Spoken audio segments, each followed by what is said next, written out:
Iki na mwete iti kivito uyani wake tiwa wempi actually asinda ula uneka lekibila chu nakula ombinge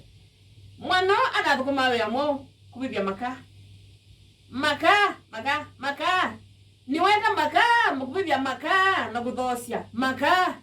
mwana osu anathukuma uya anatumbula uya wa kubibya maka na kuthosya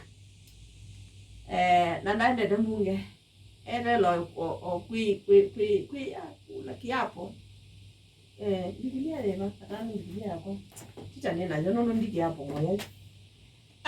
mnani wa mundu tambe utia na siasa lakini nenda kuweta point yeno ya ati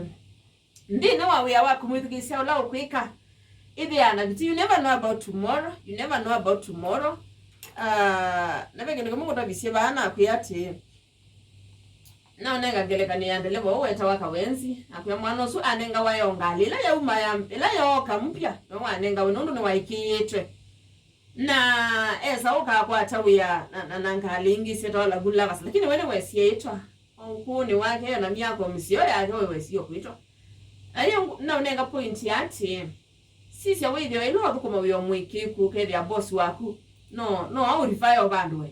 no auri maboss by the way we sound abantu pe greener pastures na muthukumi usu winake maybe ndo mwevita musalosu morify Athiani na muthukumi muzio bana umwandike inondo ndai wa nuo mongola ni musalo ndo maisha no momo maybe ndo bikiambeza isu wina mwitu anomba no kuthukumi tena so idiro mwevangili 5 kana ngili 6 kana ngili 4 na wasisi uwe ndona tawisa umeke kumongela na myake 3 na 5 no yadi ukewo mundu ngi ukwenda muthukumina no kwema wakabalanga munenga neobu kwani murifaiwe maisha andu banya